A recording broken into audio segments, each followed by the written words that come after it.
뉴스에 시작합니다. 저는 동정민입니다. 잠시 후 5시간쯤 뒤부터 우리 역사상 전례 없었던 정상회의가 시작합니다. 대통령실이 한미일 3국 협의의 역사가 8월 18일 전후로 나눠질 것이라고 예고한 바로 그날입니다. 캠프 데이비드 원칙, 정신, 약속 3가지 문건이 채택이 됩니다. 이 중에서 약속엔 한미일 간의 이 준방위 조약 수준으로 내용이 담길 것이라고 하는데요. 궁금한 부분이 많죠. 워싱턴 이은우 특파원 연결해서 알아보겠습니다. 이 특파원, 역사적인 날이 밝았습니다. 네, 지금 여기 워싱턴은 오전 6시 날이 밝아오고 있습니다. 윤석열 대통령은 잠시 후 이곳 워싱턴을 떠나서 100km 떨어진 캠프 데이비드로 이동할 예정인데요. 한미일 정상은 6시간 동안 머물면서 3자 그리고 양자회담을 진행을 하고요. 우리 시간으로 내일 새벽 4시 공동 기자회견을 합니다. 윤 대통령은 11시간 전 어젯밤 워싱턴에 도착해 호텔에서 정상회의 준비를 마쳤습니다. 기시다 일본 총리도 윤 대통령보다 앞서 워싱턴에 도착해 한미 정상과 흉감을 터놓고 이야기하고 싶다며 기대감을 나타냈습니다. 자, 이번 한미일 회담에서 중요한 문건들이 많이 채택이 될 것 같죠?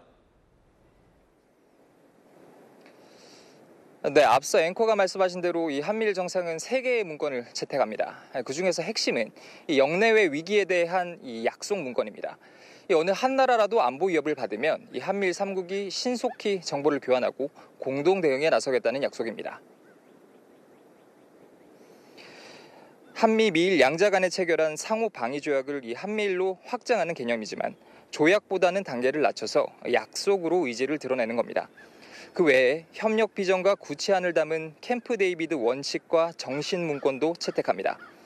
백악관은 문건 3개를 채택하는 배경으로 한미일 관계가 회의 이전으로 돌아갈 수 없게끔 하기 위한 것이라고 밝혔는데요. 기복이 심한 한일 관계를 고려한 것으로 보입니다. 정상회의를 매년 정례화하는 합의도 이뤄질 예정입니다. 지금까지 워싱턴에서 전해드렸습니다. 저희 송찬욱 기자가 곧 한미일 정상회의가 열릴 캠프 데이비드 근처에 가 있습니다. 네, 손님 맞이에 나선 바이든 미 대통령이 이미 와 있다 보니 이 주변 경비가 삼엄하다고 하는데요. 함께 보시겠습니다. 한일 정상을 초대한 조 바이든 미국 대통령은 회의 하루 앞서 백악관을 떠나 캠프 데이비드로 향했습니다. Are you willing to share what your goals are for the summit, sir? Not till I finish them. 윤석열 대통령은 잠시 뒤 미국 대통령 함대 헬기를 타고 캠프 데이비드로 이동할 것이라고 미국 정부 고위 당국자는 밝혔습니다. 제가 나와 있는 곳이 캠프 데이비드 초입 케타틴산 진입로입니다. 이 제 뒤로 보이는 이 길을 따라서 차로 5분 정도 가게 되면 한미일 정상회의가 열리는 캠프 데이비드가 있습니다. 원래 일반에 공개되지 않는 곳인데 바이든 미국 대통령이 이미 도착해 있는 만큼 이 안쪽 경비는 더 강화됐습니다. 대통령 별장으로 쓰이는 캠프 데이비드에는 나무 이름이 달린 12개의 오두막집이 있고 골프카트로 이동합니다. 잠시 후 한미일 정상은 평소엔 대통령 전용 숙소이자 가족과 휴식 장소로 쓰이는 아스펜, 로렐로지에서 주요 일정을 보낼 걸로 보입니다. 바이든 대통령 취임 이후 캠프 데이비드에서 외국 정상을 초청한 최초의 사례가 됩니다. 이는 바이든 대통령이 한미일 협력에 부여하는 중요성을 잘 보여줍니다. 미국 언론들도 3국 정상이 잠시 후 함께 보낼 6시간의 만남에 깊은 관심을 보이고 있습니다. 캠프 데이비드에서 채널A 뉴스 송찬욱입니다. 캠프 데이비드, 바이든 미 대통령은 한 번도 외국 정상을 초대한 적이 없지만 지난 현대사 고비고비 외교사의 흐름을 바꾼 역사적인 현장이었습니다. 아이젠하워 미 대통령의 손자 이름을 따서 이 캠프 데이비드가 됐는데요. 그 역사적인 현장 함께 보실까요? 김민곤 기자입니다. 외국 정상으로 처음 캠프 데이비드를 찾은 인물은 영국 처칠 총리입니다. 제2차 세계대전이 한창이던 1943년 루스벨트 대통령과 이곳에서 종전을 논의했습니다. FDR first used it for recreation and diplomacy, which really are the two biggest reasons that presidents have used Camp David throughout history. 1959년에는 아이젠하워 대통령과 흐루쇼프 소련 서기장이 냉전 후 첫 미소회담을 열었고 1978년에는 카터 대통령의 중재로 이스라엘과 이집트 간 중동 평화 협상이 이뤄졌습니다. No one has the right to block the road to peace. 이처럼 캠프 데이비드는 세계 외교사의 주요 무대로 자주 활용돼 왔습니다. 숲속에 둘러싸여 일반인 출입이 통제돼 정상들이 한결 편하게 단판을 지을 수 있다는 장점 때문입니다. This time, reporters and the public were kept well away by roadblocks erected along the public park road that runs outside Camp David. 우리나라 대통령 중에는 2008년 이명박 대통령이 처음 초청됐습니다. 부시 대통령과 함께 카트를 몰며 두 나라의 유대를 과시했습니다. 바이든 대통령이 재임 중 처음으로 한일 정상을 초청하면서 어떤 역사적 합의가 도출될지 세계 이목이 집중되고 있습니다. 채널A 뉴스 김민곤입니다.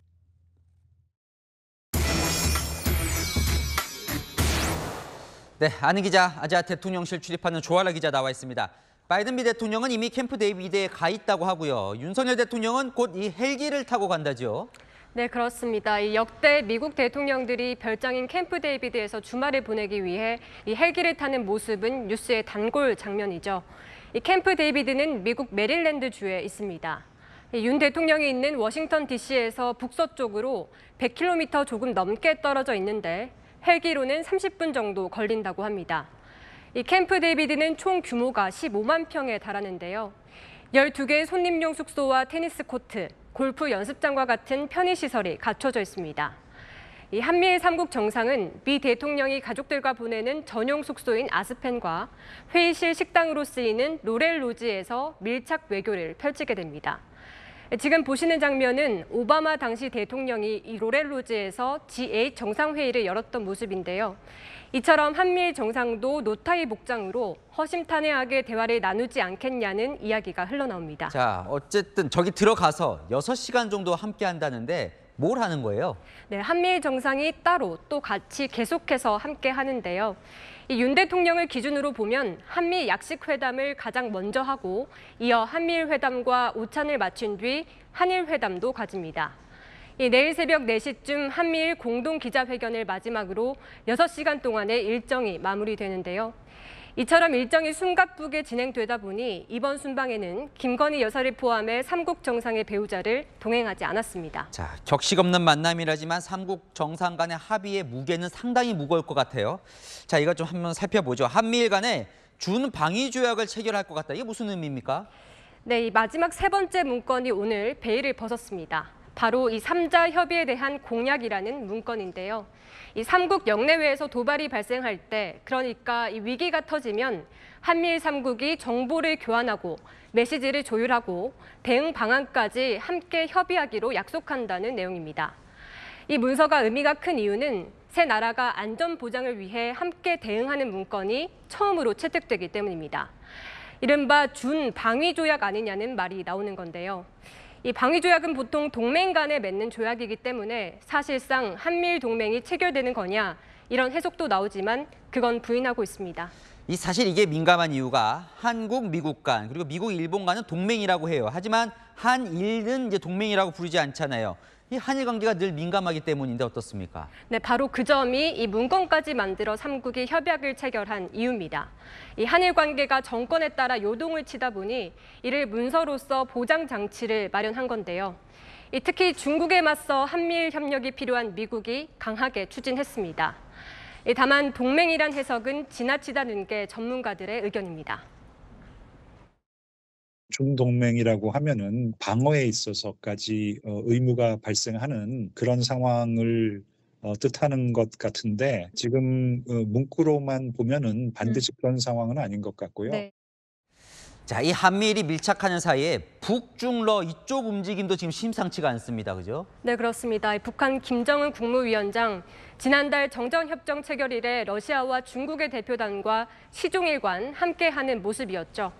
특히 북한 관영 매체에서 중국 대표단의 모습까지 자르며 러시아 국방장관과 밀착하는 모습이었는데요.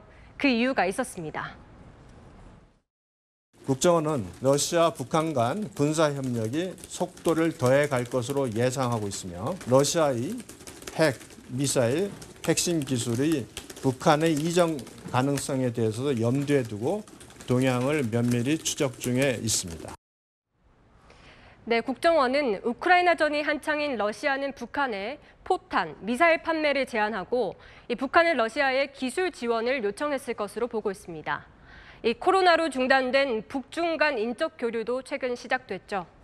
북한이 이번 한미일 정상회담에 맞춰 대륙간 탄도미사일 ICBM 도발 움직임이 있어 대통령실도 예의주시하고 있습니다.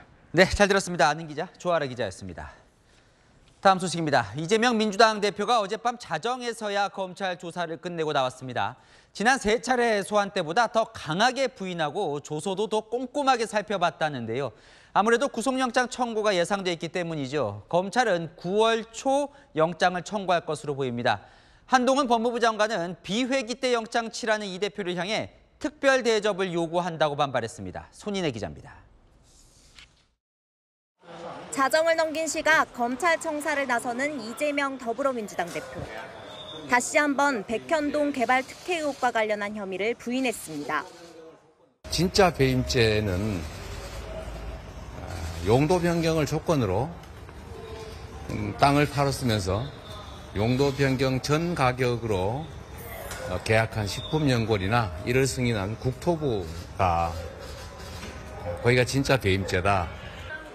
피의자 신분으로 13시간 넘는 조사를 받은 이 대표는 백현동 개발 사업자인 정바울 아시아디벨로퍼 회장과 관련한 질문에 모르는 일이라며 적극 부인한 것으로 알려졌습니다. 또 이 대표가 검찰 조서에 자신의 반박이 제대로 담기지 않은 점을 문제 삼으면서 조사는 자정을 넘겨 마무리됐습니다. 이 대표는 앞으로 남은 쌍방울 대북송금 사건 조사에서도 이번처럼 적극적으로 반론을 펼친다는 계획입니다. 검찰은 쌍방울 사건과 묶어 9월 초 이 대표에 대한 구속영장을 청구할 전망입니다. 어제 이 대표가 구속영장 청구를 국회 비회기 때 하라고 한 말에 한동훈 법무부 장관은 곧바로 맞받았습니다. 범죄 수사를 받는 피의자가 마치 식당 예약하듯이 자기를 언제 구속해달라고 요구하는 건 누가 봐도 비정상적인 일이죠. 법조계에선 국회 체포동의안이 가결된 뒤 구속심사가 열리면 법원의 부담이 커질 거란 분석도 나옵니다. 채널A 뉴스 손인혜입니다. 9월 초, 그러니까 다음 달 초 검찰이 영장을 청구한다는 건 이 정기국회 시작 후에 한다는 얘기죠. 그러면 영락 없이 이 체포동의안 표결을 국회에서 거쳐야 합니다. 민주당은 검찰이 자신이 없는 것 아니냐 이렇게 반발하고 있는데요. 친명 내부에서는 이 대표가 구속이 되어도 사퇴는 없다 이런 이야기가 나오기 시작했습니다. 이동훈 기자입니다. 검찰의 9월 영장 청구 가능성에 민주당은 검찰을 노골적으로 비판했습니다. 영장을 청구해 기각되면 정권 자체가 흔들릴 것이라며 자신이 없어서 8월 비회기 기간에는 못 칠 거라고 비꼬는 겁니다. 비회기 기간에 구속영장을 청구하라고 재차 제안했습니다. 시퍼렇게 날이 설 때까지 구속영장을 치면 당당하게 나갈 테니 국회 비회기 때 치십시오. 영장 청구가 기정사실화되자 당내에선 이재명 민주당 대표 구속 이후 이른바 플랜 B가 거론됩니다. 친명계 좌장이 나서 이재명 대표 체제를 유지해야 한다고 강조했습니다.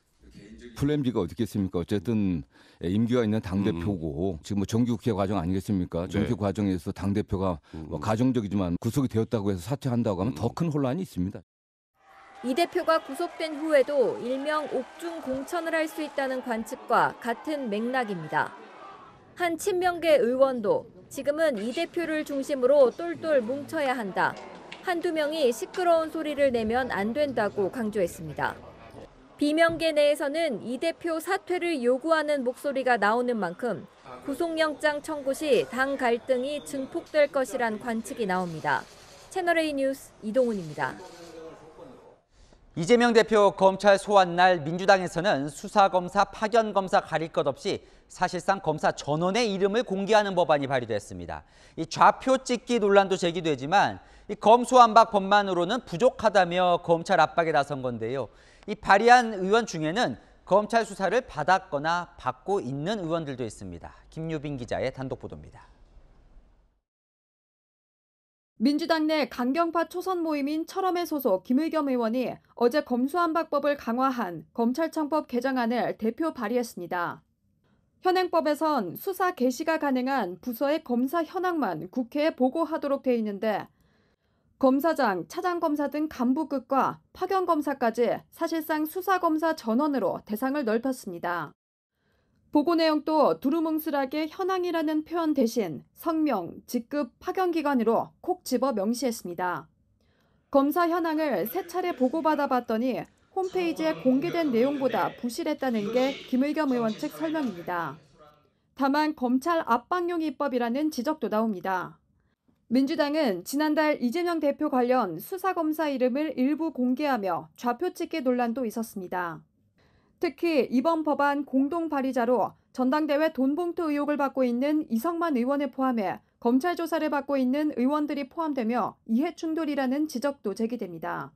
윤석열 정부의 검찰이 과연 정의롭고 상식적이라고 생각하십니까? 김의겸 의원은 검찰 압박용 발의라는 해석에 대해 국민이 직접 판단할 것이라고 밝혔습니다. 채널A 뉴스 김유빈입니다. 네, 서울 신림동의 공원에서 벌어진 성폭행 사건, 그 피의자의 범행 직전 모습이 담긴 CCTV 영상을 채널A 취재진이 확보했습니다. 공원 입구에 도착한 피의자가 몸을 숨긴 채 산책로 입구를 반복해서 살피는 행동이 포착됐습니다. 먼저 장우림 기자의 단독 보도입니다.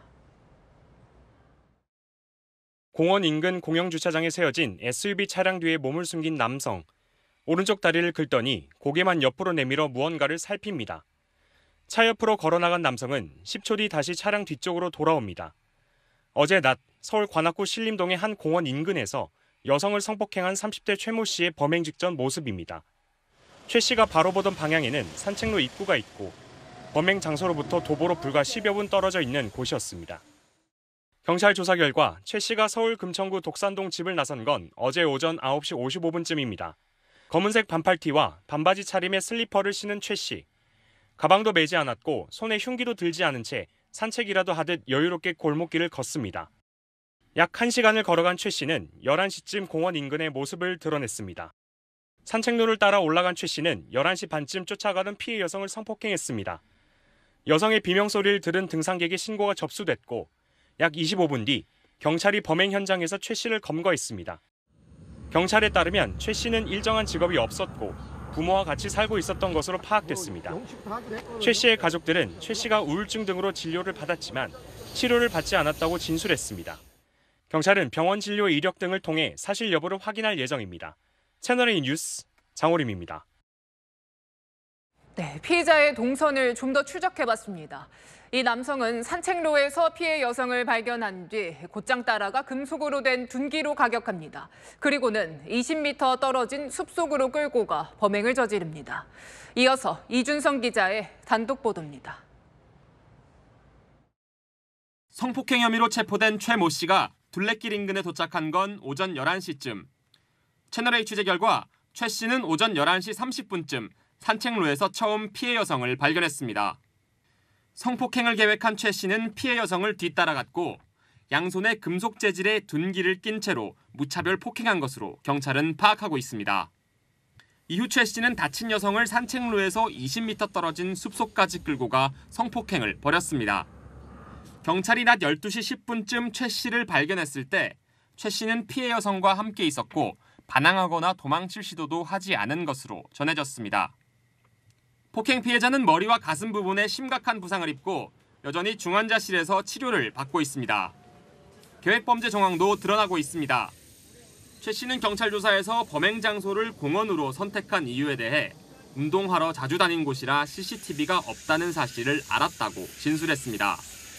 또 범행에 사용한 둔기는 성폭행할 목적으로 지난 4월 구매했다고 말하기도 했습니다. 경찰은 둔기를 구매한 지난 4월 이후 지금까지 최 씨의 행적도 들여다볼 예정입니다. 최 씨의 휴대전화와 개인 컴퓨터에 대한 디지털 포렌식을 의뢰한 경찰은 오늘 강간상해 혐의로 최 씨에 대한 구속영장을 신청했습니다. 채널A 뉴스 이준성입니다. 이번 사건의 피의자는 CCTV가 없는 곳을 일부러 노렸습니다. 이런 상황에서 공원이나 둘레길의 CCTV 사각지대가 한두 곳이 아니다 보니 시민들의 불안은 커지고 있습니다. 김단비 기자입니다. 사건이 벌어진 공원 입구입니다. 넓고 환한 초입엔 다목적 CCTV가 설치돼 있습니다.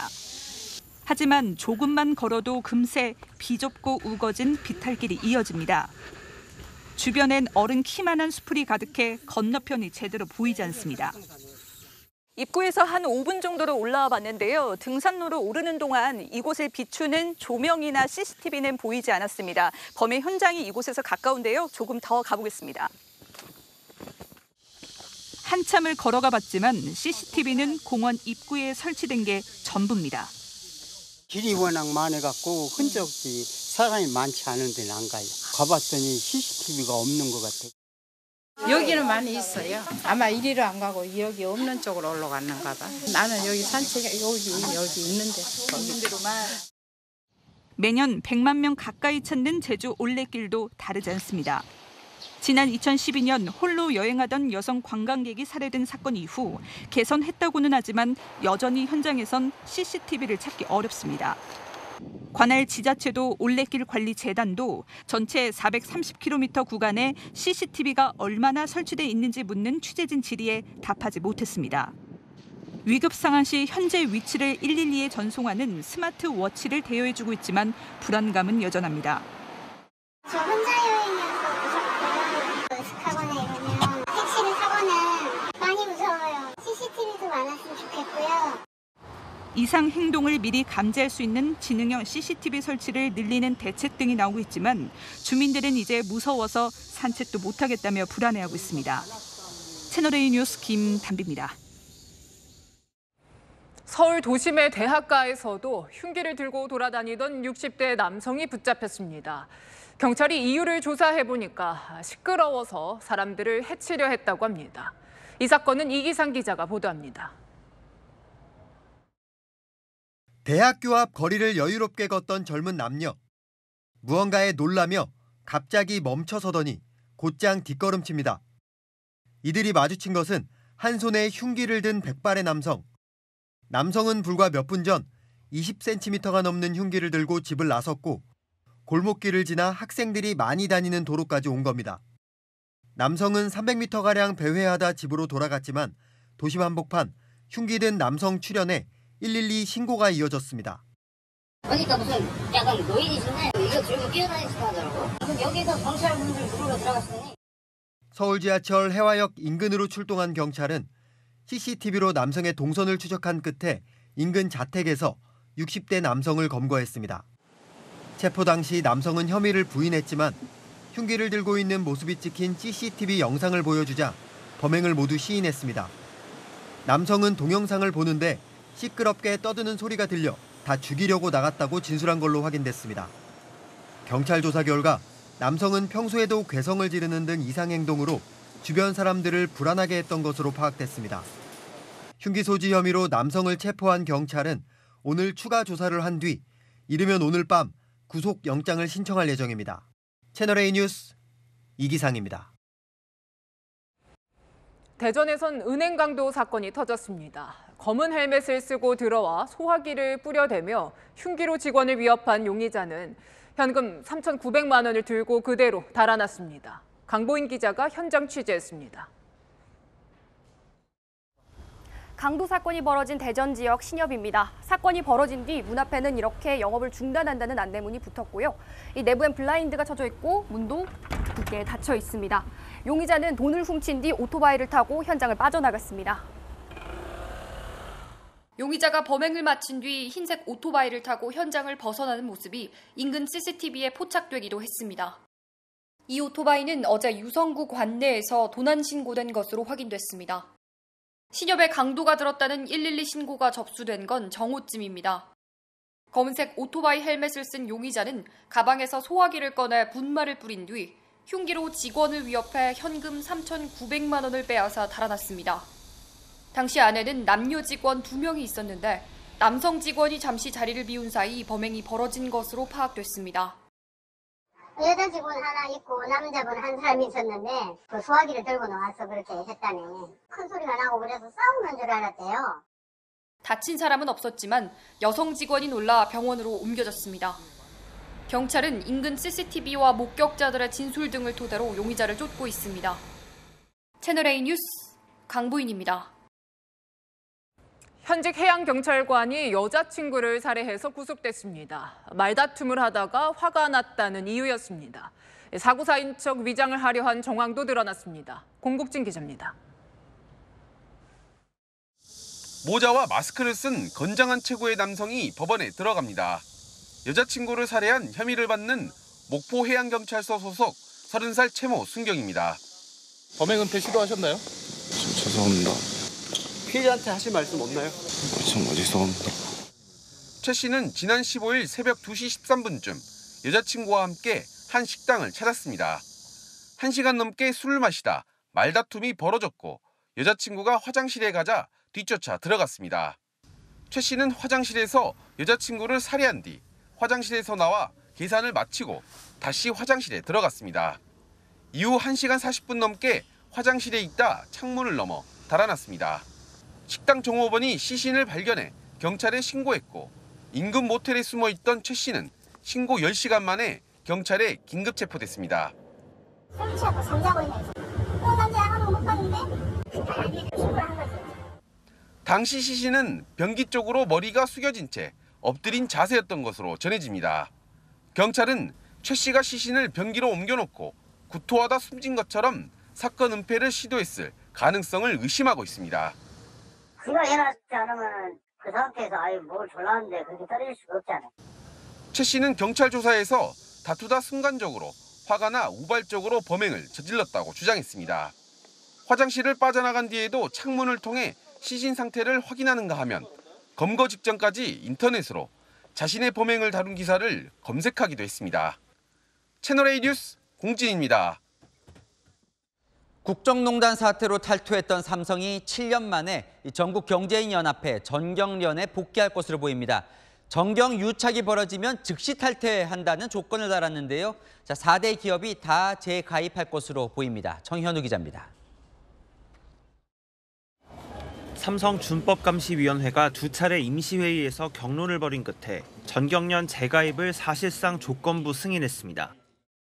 전경유착의 행위가 지속된다면 즉시 탈퇴할 것을 비롯해서 운영 및 회계에서 투명성 확보 방안 등에 대한 자체 내에 철저한 검토를 거친 후에 결정하는 것을 권고하였습니다. 준감위는 전경련 재가입에 대해 삼성 경영진이 결정할 문제라며 공을 넘겼지만 재계에선 준감위가 사실상 복귀의 길을 터준 것이라고 보고 있습니다. 전경련 임시총회가 열리는 22일 전 이사회 의결로 확정됩니다. 삼성그룹은 지난 2016년 전경련을 탈퇴했습니다. 당시 박근혜 정부가 미르 K스포츠재단 설립 자금을 모으는 과정에서 전경련이 기업들의 설립 자금을 요청한 사실이 드러나 정경유착이란 비판을 받았기 때문입니다. 해체라는 말을 끝내기가 제가 자격이 없는 것 같고요. 저희는 탈퇴하겠습니다. 전경련은 자체 혁신을 약속하며 삼성, SK, 현대차, LG 등 4대 기업 모두에 최근 재가입을 요청했습니다. 임시총회에서 명칭도 한국경제인협회로 바꾸기로 했습니다. 삼성에 이어 SK, 현대차, LG도 잇따라 재가입 수순을 밟을 것이란 전망이 우세합니다. 채널A 뉴스 정현우입니다. 전라북도와 전라북도 의회는 이 잼버리를 유치한 게 새만금 개발 SOC 때문이 아니라고 강력 반발하고 있습니다. 그런데 잼버리 관련 특별법을 만들 때도 또 시행령을 만들 때도 공항, 철도, 항만 등 이 대규모 SOC 사업을 끼워 넣으려던 시도가 있었던 것으로 드러났습니다. 유승진 기자가 단독 보도합니다.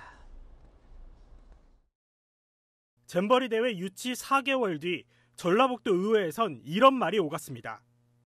우리 전라북도의 그 수건사업이나 공항 같은 거 SOC 사업들을 해결하기 위해서 잼버리를 유치했던 건데 공항 지어주기로 했어요?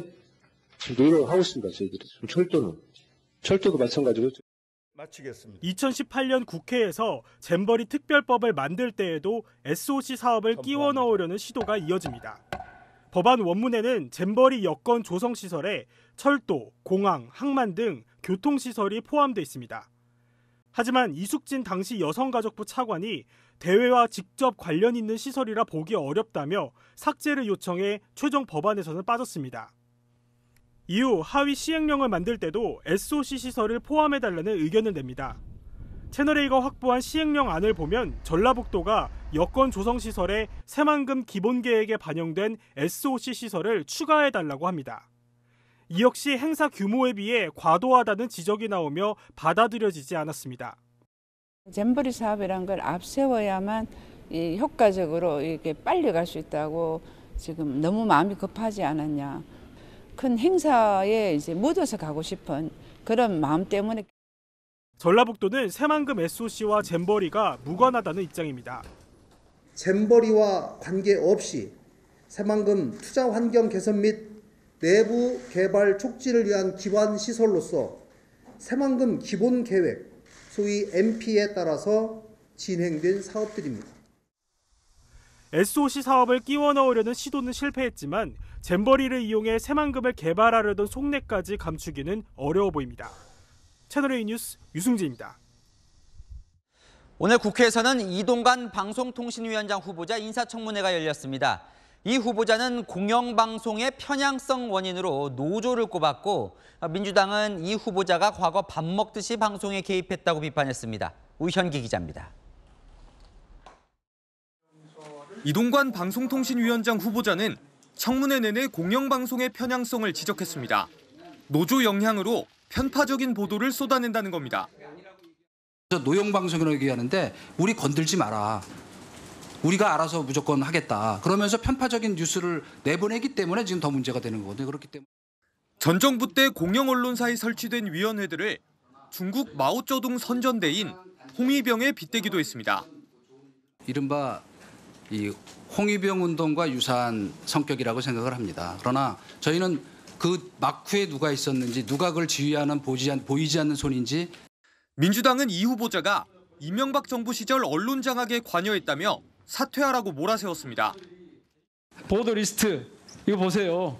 밥 먹듯이 방송에 개입했다는 게 나와 있어요. 근데 지금 안 했다 그러셨죠? 이런 정도 협조 요청하는 거는 사실은 그게 문제라니까요. 기본 직무입니다. 저는 후보자께서 이제라도 스스로 내려놓는 것이 그나마 명예를 지킬 수 있는 길이라고 생각을 합니다. 야권의 언론 장악 의혹 문건 공세에 이 후보자는 보고받거나 지시한 일이 없다는 입장을 고수했습니다. 채널A 뉴스 우현기입니다.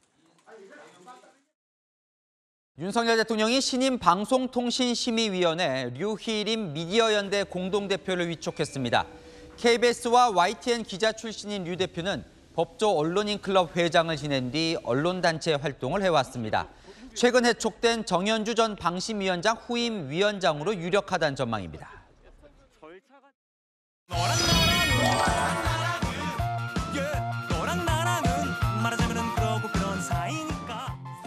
네, 여랑야랑 정치부 윤수민 기자와 함께합니다. 첫 번째 주제 보겠습니다. 네, 이동관 방통위원장 후보자 청문회 방금 보셨는데 자, 뭘 감사하다고 했을까요? 네, 엄호에 감사하다고 했습니다. 이 후보자 엄호라면 이 여당 의원들이 했겠죠. 오전 청문회를 마치고 나오며 한 이 말이 카메라에 포착됐습니다. 물 마시는 거 지금부터 옥타는 이동관 후보 이거 세무대라는 거 아니에요? 감사합니다. 엄호 자격을 세게 주셨으니까. 네, 뭘 어떻게 했길래 고마워할까요? 네, 이 후보자의 가족 의혹을 보도한 이 방송사들의 편향성을 문제 삼았거든요. 너무 개인적 신상 틀기 형태로 하는 거는 조금은 너무하지 않나 생각이 들고요. KBS, MBC는 여전히 공영방송 역할을 잊은 채 후보자에 대한 객관적이고 공정한 검증보다는 낙마의 목적을 두고 있습니다. 예, 뭐 이제는 흠집 내기에 주력하고 있는 거라는 생각이 듭니다. 네, 이 후보자는 오늘 윤 대통령의 시계를 차고 청문회에 참석해 눈길을 끌기도 했는데요. 야당이 자진 사퇴를 재촉하자 독특한 답을 내놨습니다. 후보자님, 지금이라도 방통위원장 후보 자진 사퇴하실 생각 있습니까? 점심 먹으면서 생각해 보겠습니다. 네, 이 여야 간에도 아주 치열하게 붙더군요. 네, 사실상 이 위원장도 엄호에 나섰는데요. 자신들의 귀력권을 놓지 않겠다는 그런 마지막 발악이 아닌가 이런 생각까지 들었습니다. 저 질의하고 있습니다. 이 후보자 아들 학폭 논란도 치열했습니다. 피해 학생들은 후보자의 아들로부터 1년 내내 폭력에 시달렸고 하해했던 아이들은 없었다. 이렇게 증언을 합니다. 후보자가 과거 방송에서 자식은 부모의 거울이다 라고 말씀을 하셨습니다. 저는요, 민주당이 그 말씀에 동의하지 않을 것 같다고 생각합니다. 왜냐하면 민주당의 이재명 대표께서는 자식은 납니다 라고 말했기 때문입니다. 네, 다음 주제 넘어가 보겠습니다. 전직 대통령들 아들인데요. 이들이 의형제라니요? 네, 이 아버지는 이 정치적 정적이었지만 이 아들들은 요새 이 의형제 같은 모습을 보여주고 있는데요. 네, 오늘 김대중 전 대통령 14주기 추도식에도 모두가 참여했습니다.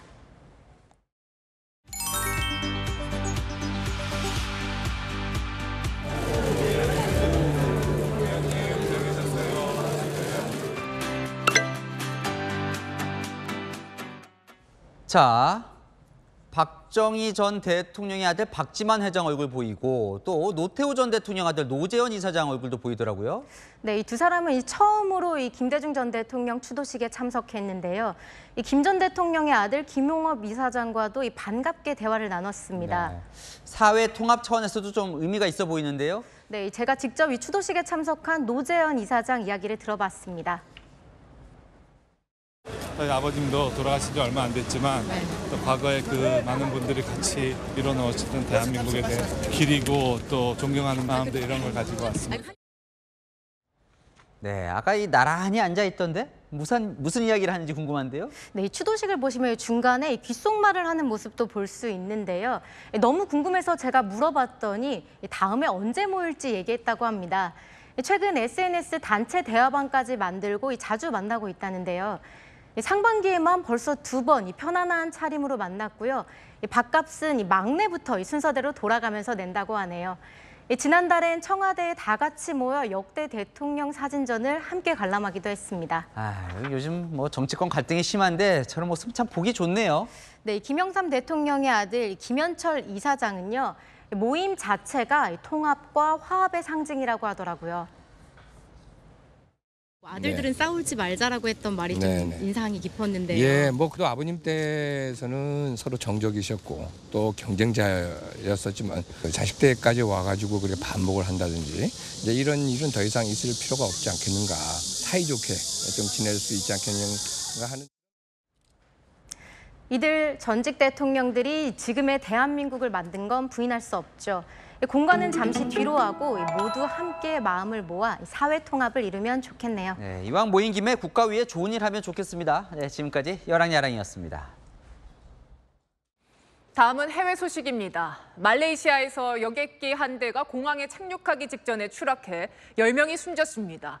비행기가 수직 낙하해 폭파되는 장면이 자동차 블랙박스에 고스란히 담겼습니다. 권갑구 기자입니다. 멀리서 여객기 한 대가 수직 낙하하더니 땅으로 곤두박질치며 화염에 휩싸입니다. 거대한 화염이 도로를 삼키자 차량들도 놀라 옆으로 비켜 달립니다. 인근 페세에루 TV는 엄청난 충격에 크게 흔들렸고 차량 블랙박스에도 사고 당시 모습이 생생히 잡혔습니다. 현지 시각 어제 말레이시아의 수도 쿠알라룸푸르 근처 공항에 착륙하려던 비행기가 인근 고속도로에 추락했습니다. Dalam proses untuk landing, 2 minit lagi untuk landing, telah hilang kawalan daripada tower dan terlepas di jalan raya, dan di jalan atas raya dia telah langgar satu motosikal dan satu kereta. 이 사고로 승무원과 승객 8명 등 비행기 탑승자 전원이 숨졌고 오토바이와 차량 운전자 2명도 목숨을 잃었습니다. 현지 민간 항공국 측은 공항 관제탑에서 폭발 후 연기는 확인했지만 추락 전 구조 신호는 없었다고 말했습니다. Kita cari body dulu. After body ni kita dah banyak recover semua body, kemudian barulah pihak atau penyiasatan kemalangan dilakukan. 현재까지 사고 원인은 밝혀지지 않은 가운데 현지 경찰은 비행기 블랙박스를 찾고 있습니다. 채널A 뉴스 권갑구입니다.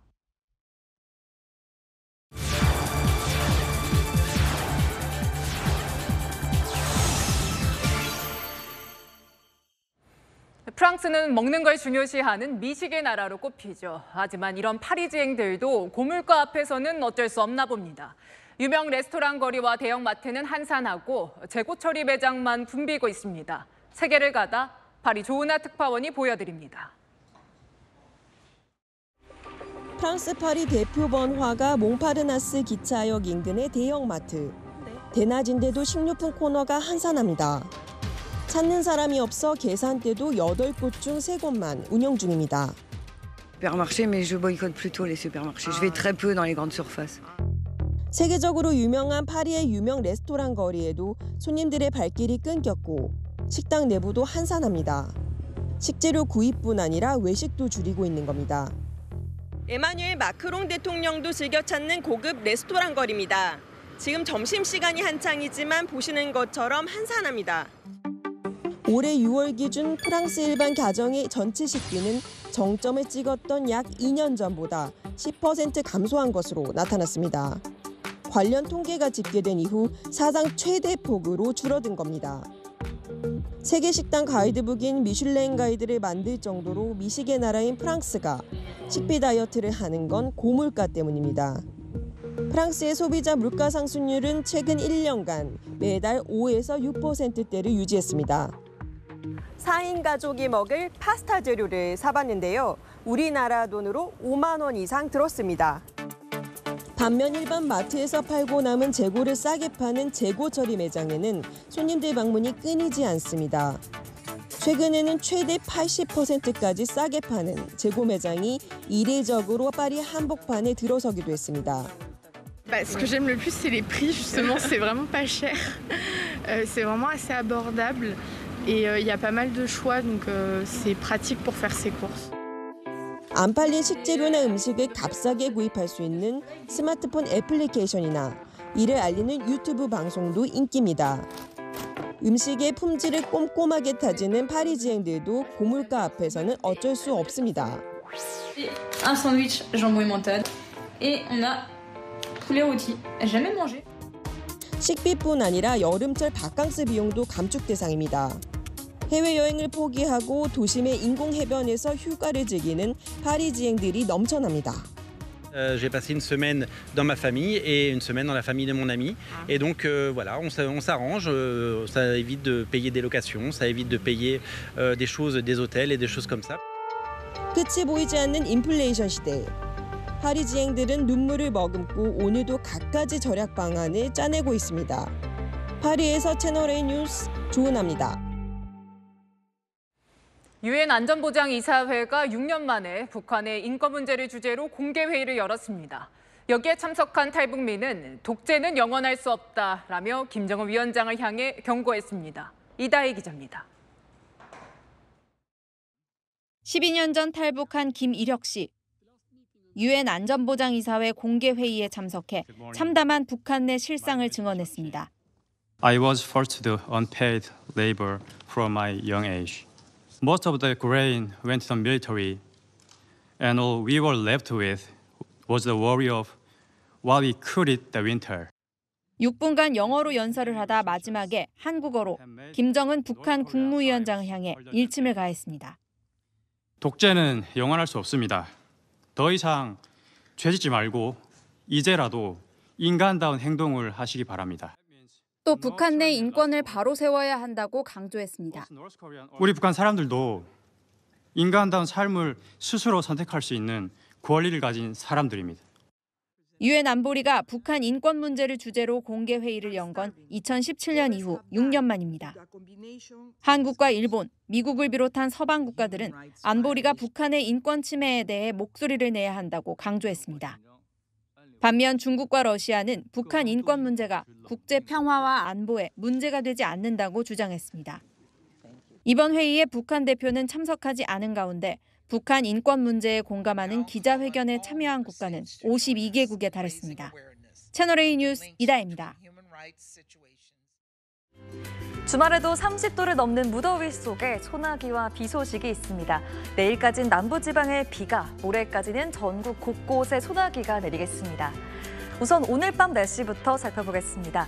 더위가 식지 않아서 열대야가 발생하겠고요. 기온이 높은 만큼 대기가 불안정해져 중부는 새벽까지도 최고 50mm의 소나기가 오락가락하겠습니다. 내일 한낮엔 서울과 광주 32도, 춘천은 33도까지 오르겠습니다. 내일도 중부는 맑은 날씨 속에 소나기가 지나겠고요. 남부지방 대부분은 오전까지, 경남 해안가는 저녁까지 비가 이어지겠습니다. 대부분 최고 60mm 정도 내리겠고요. 남해안은 최고 100mm 이상 내리는 곳도 있겠습니다. 소나기든 비든 한 번에 강하게 쏟아지는 집중호우 형태로 내린다는 점 염두에 두시길 바랍니다. 당분간도 폭염 속에 소나기가 자주 내리겠고 다음 주 초반은 전국적으로 비 소식도 있습니다. 날씨였습니다. 캠프 데이비드는 외교의 새로운 역사를 써왔던 현장입니다. 루스벨트 대통령, 처칠 총리가 2차 대전 종식을 구상한 곳이고 이 냉전 시대의 양대 축, 미국과 소련 정상이 만난 곳, 30년 중동 전쟁을 끝내고 평화 협정을 체결한 곳입니다. 미국 대통령이 8년 만에 캠프 데이비드의 외국 정상을 초대했는데 그게 한국과 일본이고 4시간 뒤면 열립니다. 한국이 새로운 역사의 주인공이 되는 한 페이지가 되길 바라면서 오늘 마침표 찍겠습니다. 역사적 현장, 결정적 순간, 뉴스에 마칩니다. 감사합니다.